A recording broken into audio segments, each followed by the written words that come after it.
봉독해 올리도록 하겠습니다. 요한복음 18장 35절에서 38절의 말씀입니다. 빌라도가 대답하되 내가 유대인이냐? 내 나라 사람들과 대제사장들이 너를 내게 넘겼으니 내가 무엇을 하였느냐? 예수께서 대답하시되 내 나라는 이 세상에 속한 것이 아니라 만일 내 나라가 이 세상에 속한 것이었다면 내 종들이 싸워 나로 유대인들에게 넘기우지 않게 하였으리라. 이제 내 나라는 여기에 속한 것이 아니니라. 빌라도가 가로되 그러면 내가 왕이 아니냐? 예수께서 대답하시되 내 말이 같이 내가 왕이니라.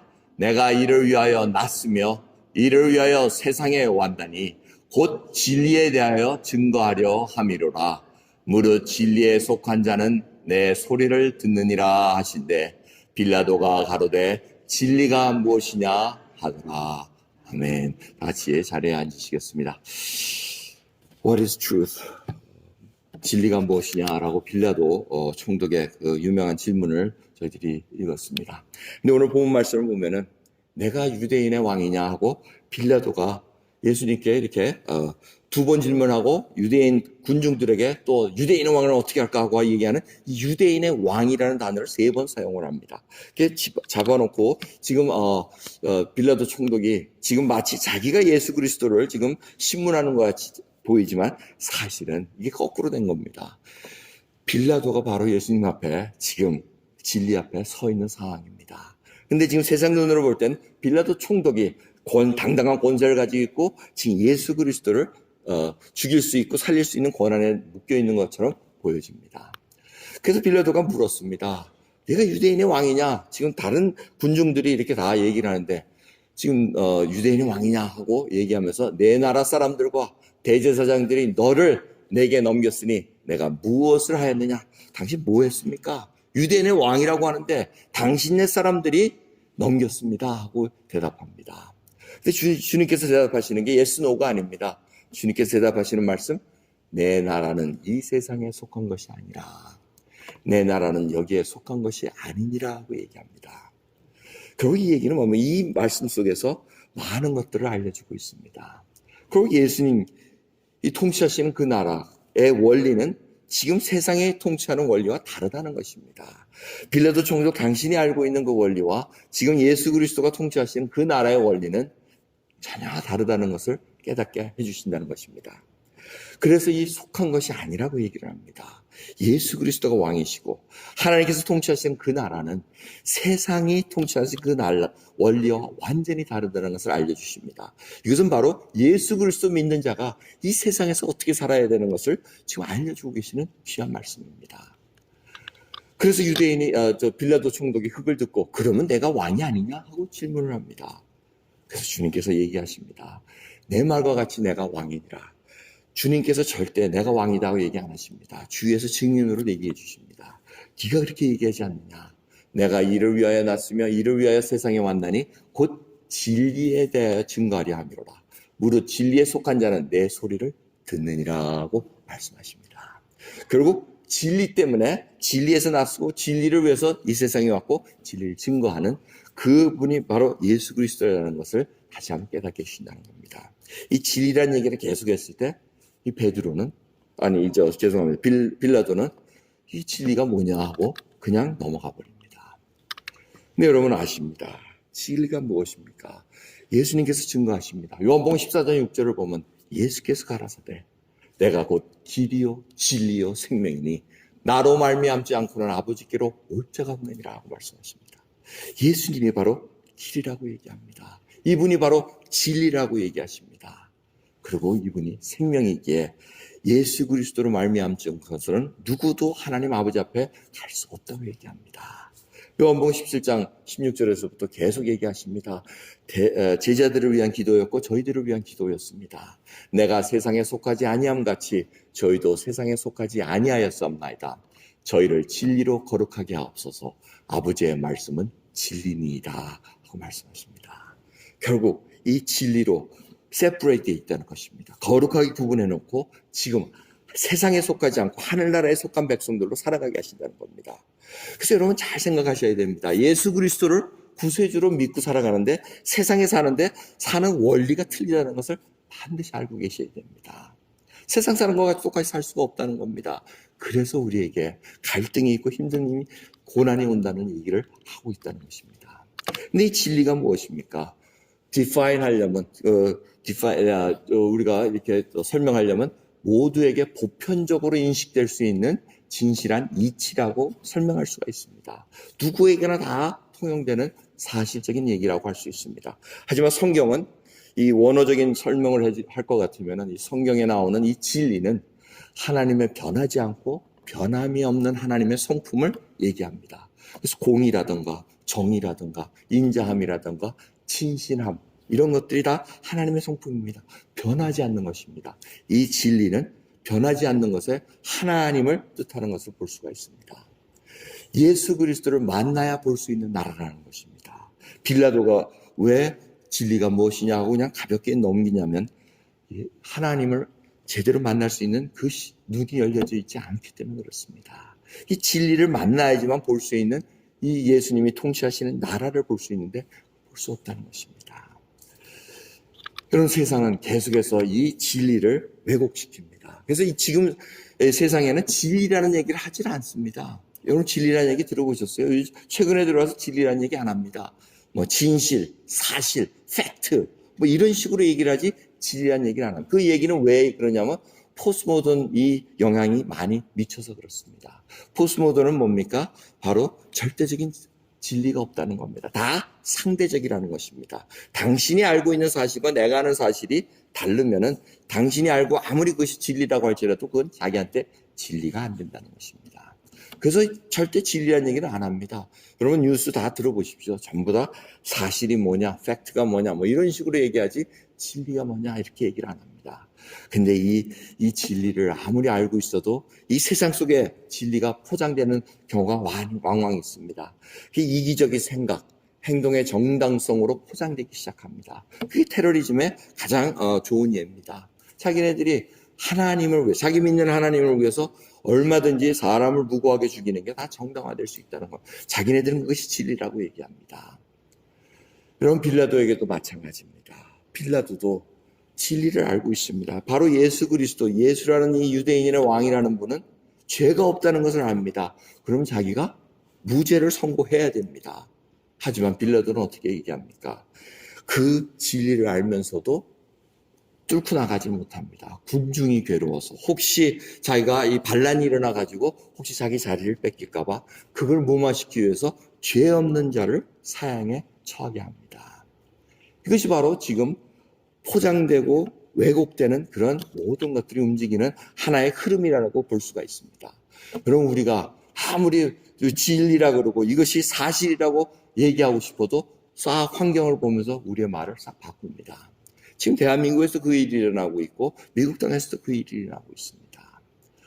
도대체 세상의 이 원리는 어떻게 돌아가는지 케아스, 완전히 혼동 속에 있다는 것을 우리가 보게 됩니다. 예수 그리스도께서 내가 바로 이 진리이기 때문에 예수 그리스도를 만난 자는 이 진리, 바로 예수 그리스도가 나의 죄를 위해서 돌아가시고 그 십자가에 돌아가신 그 사건을 믿는 자마다 이제는 멸망치 않고 영생을 주고 하나님을 아버지라 부를 수 있는 놀라운 특권을 주셨다고 약속하고 계십니다. 이게 변치 않는 진리입니다. 이것을 저희들이 선포하고 있어야 된다는 것입니다. 근데 이 선포가 그냥 일어나질 않습니다. 로마서 12장 2절을 보시면 너희는 이 세대, 이 세상을 본받지 말고 오직 마음을 새롭게 함으로 변화를 받아 하나님의 선하시고 기뻐하시고 온전한 뜻이 무엇인지 분별하도록 하라고 얘기하십니다. 여기서 변화를 받아라는 얘기 정말 몇 번 제가 말씀드렸습니다. 메라모르시스 해가지고 이 에볼라가 나비가 되는 그러한 단어를 사용합니다. 완전히 다른 것입니다. 세상에 살고 하나님 나라에 사는데 하나님 나라에 속한 자는 완전히 나비같이 에볼라의 상태하고는 다른 상황이라는 것입니다. 세상에 사는 원리하고 다르다는 것입니다. 그래서 산상수훈을 가만히 5장부터 쭉 읽어보시면 5장에서 7장까지 집에 가서 한번 읽어보시기 바랍니다. 하늘나라에, 세상에 살면서 하늘나라에 사는 원리를 5장에서 7장까지 알려주십니다. 팔복을 알려주십니다. 심령이 가난하라 그러고 정말 마음이 애통해하라 그러고 긍휼하라 그러고 온유하라 그러고 이 뭐 얘기를 하시면서 마지막엔 의를 위하여 핍박을 받으라고 얘기하십니다. 여러분, 진리를 부정하지 않는 것, 바로 진리를 부정하지 않는다는 것은 하늘나라의 원리대로 산다는 것입니다. 여러분, 무엇이 가장 여러분 예수 그리스도를 믿고 힘들게 합니까? 원수 짓고 사는 거. 정말 용서하는 게 쉽습니까? 세상에 살 때는 그냥 저주하고 끝내면 됩니다. 돌아서면 됩니다. 하지만 하늘나라에 사는 백성들은 용서를 해야 하고 말씀하십니다. 왜? 사는 원리가 틀려서 그렇다는 겁니다. 진정으로 예수 그리스도를 구세주로 믿는 자, 주님이 바로 나의 구원자시고 나의 목자시고 나의 왕이라고 고백한다면 우리는 이 진리를 부정할 수가 없다는 것입니다. 부정하지 않는 그 믿음 때문에 우리는 의를 위해서 핍박받을 거라고 말씀하십니다. 이거를 두려워하지 말라고 지금 계속해서 말씀하고 계시는 겁니다. 예수님께서 빌라도 총독 앞에 서셔서 지금 진리를 보여줌에도 불구하고 빌라도는 보질 못하고 있습니다. 자기가 후에 어떻게 될지 알았다면 예수 그리스도 앞에 무릎을 꿇고 정말 나는 죄인이로니 내 앞에 쓸 수 없습니다 하고 이렇게 얘기할 고백일 터인데 그러지 못한다는 것은 바로 세상의 눈이 어두워졌다는 것입니다. 세상에 사는 동안 그 일이 얼마나 많이 있고 있습니까? 여러분 제가 이번 휴가 때 사실은 그 체코 프라하를 다녀왔습니다.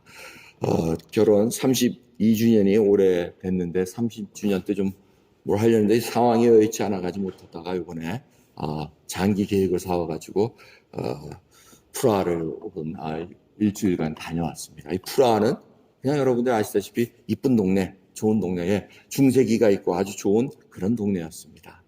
관광객도 많고 지금 이 앞에 있는 이 까르교라는 이 대교는 중세기에 가장 오래된 유럽에서 가장 오래된 다리라고 합니다. 그래서 이쪽에는 사람들이 걸으면서 이쪽에 프라하 섬이 있고 그래서 이쪽 성 위에 올라가서 구경하는 그런 시간이 있습니다. 그래서 저는 이 구경도 좋지만은 과연 이 프라하가 어떤 곳인가 궁금했습니다. 근데 놀랍게도 이 역사학자이신 우리 양 장로님 계시지만 저는 이 공부를 제대로 안 해가지고 프라하에 가서 큰 동상이 하나 있는 걸 봤습니다. 큰 동상이 있는 걸 이렇게 가서 봤습니다. 광장의 동상이. 저 사람이 누군가 하고 궁금해가지고 봤더니 이 사람이 존 후스라는 분이었습니다.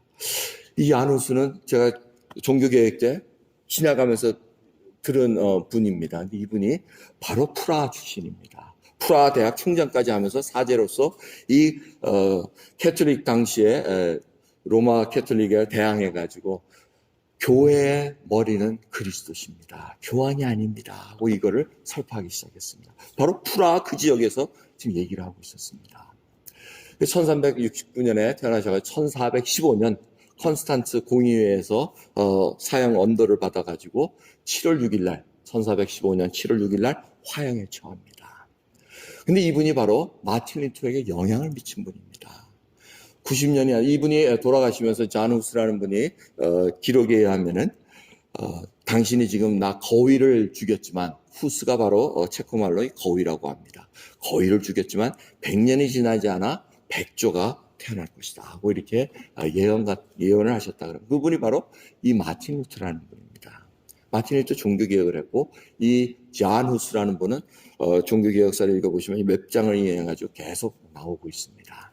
이 그림에 나와 있는데 사실 이 그림이 어떻게 생겼는지 모릅니다. 왜? 이단이라고 판결 내렸을 때 그 외 저서와 사진과 모든 것을 다 불태워버렸습니다. 그리고 이 컨스탄츠 공의회 때 1414년에 있었던 그 컨스탄츠 공의회 때 존 위클리프 영어로 성경 번역한 이분도 무덤에 이미 돌아가셨는데도 이단이라 그래가지고 무덤을 파가지고 뼈를 꺼내가지고 부관 참시하는 그 형을 내립니다.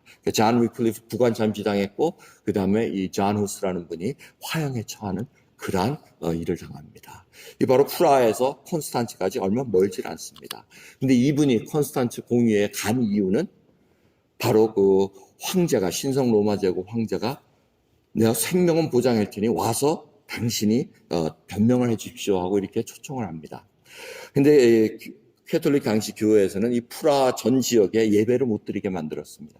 그 이유는 후스라는 분이 계속해서 성경 권위를 앞세우고 황제와 이런 부정부패 같은 것들을 계속 얘기하니까 너무 싫었던 겁니다.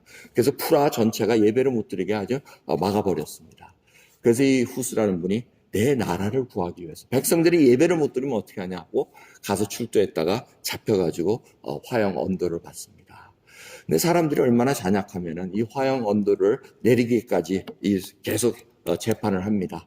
계속 재판을 하는데 그 재판 받을 때까지 눕지를 못하게 만듭니다. 계속해서 서서 착고에 세우고 계속해서 벽에 쇠사슬로 묶어가지고 이 이단 사상을 전파하는 자는 누울 자격도 없다 그래가지고 그렇게 고초를 하다가 화형에 처합니다.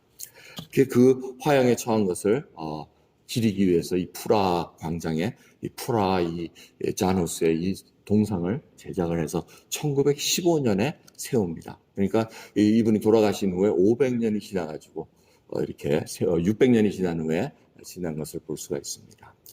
500년이 지난 후에 돌아가신데 종교개혁에서는 프라하가 이분이 종교개혁의 효시라고 얘기를 합니다. 그러니까 마틴 루터가 1517년에 종교개혁을 했는데 이보다 더 한 100년 앞서가지고 이 자누스가 바로 프라하의 그 종교개혁을 앞당겼다고 이렇게 얘기를 합니다. 그래서 동상 앞에 이렇게 만들어 놨습니다. 그리고 이분이 지금 이 건물이 베들레헴 교회라는 건물인데 프라하에 있습니다. 이분이 자누스라는 분이 계속해서 설교했던 장소였습니다. 일반 성당에서는 할 수가 없었고 지금 이런 채플 같은 데서 했는데 지금도 이것이 원 모형은 아닙니다. 무너졌다가 공산 치하에 들어갔다가 하면서 불타고 뭐 여러 가지 어려운 상황 속에서 다시 복원을 한 상태입니다. 그래서 이것이 베들레헴 교회입니다. 프라하에 가시면은 이분의 발자취가 있습니다. 그리고 잘 안 보이시겠지만 이 여러 가지 계단 모양을 이렇게 해놨는데 자누스라는 분을 통해서 계속 올라가는 그런 모습입니다. 그래서 옆에 이쪽을 보시면은 이 자누스를 통해서 이 계단들이 쭉 올라가게끔 딛고 올라가라는 얘기입니다. 그래서 이 위에 바로 저희들이 아마 지금 예수 그리스도를 믿는 그 믿음 속에 있지 않나 이렇게 상징적으로 표현을 하고 있습니다. 이 베들레헴 교회가 또 재미있는 거는 바로 여기서 빗물을 받아가지고 걸러서 필터를 통해서 지나가는 사람들에게 물을 주게 만듭니다. 유럽은 여러분들이 가보신 분들은 아시겠지만 석회질이 많아가지고 물 참 안 좋습니다. 근데 빗물을 받아서 필터를 통해서 좋은 물을 생수를 지나가는 행인들에게 나눠주겠다 그래서 이거를 공급을 하고 있습니다. 그러니까 생명수가 계속 흘러가야 된다는 것을 지금 표하고 있습니다. 이같이 프라하가 굉장한 아주 의미 있는 장소로 부각된 것을 제가 가서 직접 보니까 알겠더라고요. 그래서 교회사 연구하시는 분들이 종교 개혁하신 분들이 유적지나 이런 데 가가지고 흥분하는 이유를 제가 알겠더라고요. 정말 흥분이 되더라고요, 저는. 이곳이 바로 이러한 곳에서 자누스라는 분이 정말 진리를 위해서 선포하고 진리를 위해서 이 나라를 구하기 위해서 자기 목숨까지 다 내놓는 그러한 시간, 그런 것을 보게 됩니다. 또 한 가지 제가 이번 프라하에 가서 하나 얻은 소득은 아주 음악을 좋아하는 도시였습니다. 아주 이쁜 도시인데 각자가 다 음악, 바이올린과 이런 것을 잘하는데 뭐 드보로작도 거기서 태어났다 그러고 모차르트도 이미 유명하기 전에 벌써 프라하에 초청을 해가지고 팬들이 많았다는 그런 음악을 사랑하는 도시였습니다. 그런데 이곳에 음악회가 있어가지고 가서 앉아있다가 옆에 딱 앉은 분이 대화를 시작합니다. 어디서 왔냐 했더니 이스라엘에서 왔다 그러더라고요. 이스라엘에서 왔다 그래서 반가워가지고 이제 대화를 합니다. 그러면서 우리가 자연스럽게 이게 다음 달에 이제 요번 달 말에 로시 하샤나가 있지 않느냐. 그러면서 용키퍼를 얘기하고 하니까 로시 하샤나를 아느냐. 용키퍼를 아느냐 뭐 하면서 히브리어를 들으니까 막 흥분해가지고 어떻게 그걸 아느냐 해서 그게 아니고 내가 지금 목회자인데 이 신학교에서 다 배우는 거다. 구약하고 신약하고 다 배우는 거다. 하는데 이분한테는 이 구약, 신약, 신학교, 목사 이런 게 레지스터가 안 되는 거예요. 도대체 이 머리 까만 양반이 도대체 어떻게 이런 걸 아느냐 이 신기한 거예요. 이분이 우물한 개울이었나 봐요 보니까. 그리고 마지막에 스컷, 이 초막절 그 일을 정말 한번 나도 같이 스컷이라는 여러분 스컷 아시죠? 제가 몇 번 얘기하니까 아시죠? 그러니까 여러분 성경 공부를 많이 하시면 이렇게 알았다가 하나씩 툭툭 써먹으면 사람들이 그냥 놀라는 일들이 있다는 거예요. 그러니까 공부할 때 졸지 마시고 잘 들으시라는 얘기 아시겠죠? 까먹지 마시고 자 그런데 그런 거 습관까지 얘기하니까 이분이 그냥 완전히 기절을 하시는 기절. 수컷을 어떻게 하냐. 초박절을 그 내용을 아느냐면서 또 내용을 줄줄줄줄 또 다 설명을 했죠. 그랬더니 이거는 자기가 그러면서 이제 더 얘기하려는데 음악회가 시작돼서 다 끝났습니다. 음악회를 쫙 듣고 끝났는데 끝나고 나서 이분이 하시는 말씀이 이거는 정말 자기는 종교적인 사람이 아닌데 당신하고 교제를 하고 싶어서 이제 이스라엘 방문할 기회가 있으면 자기 집에 오십시오 하고 초청장을 저한테 주셨습니다. 그래서 이메일을 받고 이제 이스라엘의 붕을 이 가슴에 안고 지금 준비하는 과정인데 여러분 이게 공연한 일은 아니라고 봅니다. 제가 볼 때는 저에게 이 후스라는 분, 이 광장에 있는 후스를 물끄러미 쳐다보면서 지금 이 현실을 바라봅니다. 그 베들레헴 교회에 써있는 패가 바로 이겁니다. Route of Jan Hus 해가지고 후스 선생이 걸어갔던 길. 그리고 콘스탄츠에 가가지고 화형을 당하는 그 길, 그것이 바로 불길이었다는 겁니다. 종교 개혁을 위한 불씨를 놓고 활활 타오르게 하는 불씨가 되었다고 이렇게 기록하고 있습니다. 그 어기가 바로 프라하가 시작되었던 장소라는 것입니다. 여러분 이 동상은 굉장히 큽니다. 이 조각가가 1915년 정말 500주년을 지나가면서 후스를 기념하기 위해서 만든 여러분 뒤에 보면은 이 성당이 있습니다. 후스를 박해했던 그 성당을 바라보면서 지금도 남아 있습니다. 이 프라하는 정말 각 중세기의 건축 양식이 다 준비되어 있습니다. 근데 이곳에 가시려면 다리가 튼튼하셔야 됩니다. 걸어 다니실 때가 많기 때문에 다리가 힘들고 허리가 아프신 분들은 조금 곤란하지만 그래도 휠체어 타고 다닐 수 있으니까 마음에 준비하시면 제가 얼마든지 안내를 해드릴 수 있을 것 같습니다. 안내라는 건 같이 간다는 게 아니고 여러분들에게 종이 써서 가라고 이렇게 써줄 수 있다는 얘기입니다. 자, 여러분 이 후스가 돌아가실 때, 화양에서 돌아가실 때 이 주위에 이 기념탑 옆에 쭉 써있는 글씨들이 있습니다. 근데 그것이 화형에 처할 때 외쳤던 소리라고 합니다. 그 소리가 후스의 소리가 바로 이것이었습니다. 진리만을 찾으라. 진리만을 들으라. 진리만을 배우라. 진리만을 사랑하라. 진리만을 말하라. 진리만을 지키라. 죽음을 두려워 말고 진리만을 사수하라. 여러분, 후스는 세상의 원리에서 살 수 있었습니다. 회유가 있었습니다. 당신이 예수 그리스도가 교회 주인이 아니라고만 하면은 당신을 살 수 있습니다. 근데 진리를 사수해야 되겠기에, 진리를 사랑하고 있기에, 진리를 말해야 되겠기에 목숨을 두려워하지 않고 진리를 사수했다는 것입니다. 이 일을 통해서 마틴 루터도 영향을 받아 자신 있게 종교개혁을 할 수 있었던 그 불쏘시기를 할 수 있다는 것을 볼 수가 있습니다. 이것이 프라하의 그 까르교의 뒷모습입니다. 우울합니다. 가보시면은 이 체코 분들이 공산화가 되고 자유를 전지 얼마 안 됩니다. 1989년부터 이 자유를 얻어가지고 얼마 지나질 않았습니다. 보시면은 우울합니다. 이 백성들이 그렇게 딜라이트하게 하질 않습니다. 관광객들이 그렇게 넘치는데도 그들은 기뻐하지 않습니다. 종교개혁한 후수가 얼마나 많은 영향을 미쳤는지 종교 역사를 보면 여러분 아십니다. 잔 웨슬리를 영향 미쳤던 모르비안들이 다 잔 후수를 따랐던 그러한 자들입니다. 그들이 핍박을 많이 받아가지고 이 프라하를 다 떠나게 되는 그러한 핍박을 받습니다. 그럼에도 불구하고 그들 모든 자들이 예수 그리스도를 구세주로 믿고 진리를 사수하기 위해서 미국 땅에 옵니다. 그래서 펜실베니아에 브라더 처치라는 그 교단이 있습니다. 형제단이라는 그 교단이 있는데 거기에 정착하는 그러한 일을 또 감당합니다. 여러분 이 한 사람의 죽음으로 말미암아 많은 자들이 살아납니다. 요한복음 12장 24절의 말씀은 진리입니다. 내가 진실로 이 진실 아멘 아멘이라는 것은 진리라는 단어에서 왔습니다. 진실로 너에게 이르노니 한 알의 밀이 땅에 떨어져 죽지 아니하면 한 알 그대로 있고 죽으면 많은 열매를 맺느니라. 여러분 후스의 죽음으로 말미암아 종교개혁에 불을 당기는 일을 감당하고 많은 자들이 혜택을 누렸습니다. 지금 오늘 본 말씀에 하면 진리 앞에 선 빌라도 그는 진리를 택하기보다는 세상을 택하고 자기의 자리를 택했습니다. 그 결과는 여러분들이 더 잘 아실 겁니다.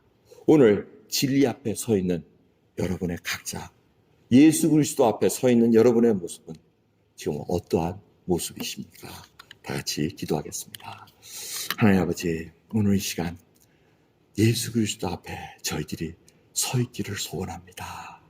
하나님 앞에 코람데오라는 그 말씀 속에 주님 앞에 서 있는 저희들이 어디를 가겠습니까? 주님을 증거하기를 간절히 바라고 원합니다. 하나님 은혜 구원을 받은 저희들 눈이 뜨여졌습니다. 가치관이 바뀌었습니다. 마음의 변화를 받아 이제는 애벌레, 세상 속에 살던 애벌레와 같은 모습이 아니라 하늘나라에 사는 나비와 같은 모습으로 변화되어 살고 있습니다.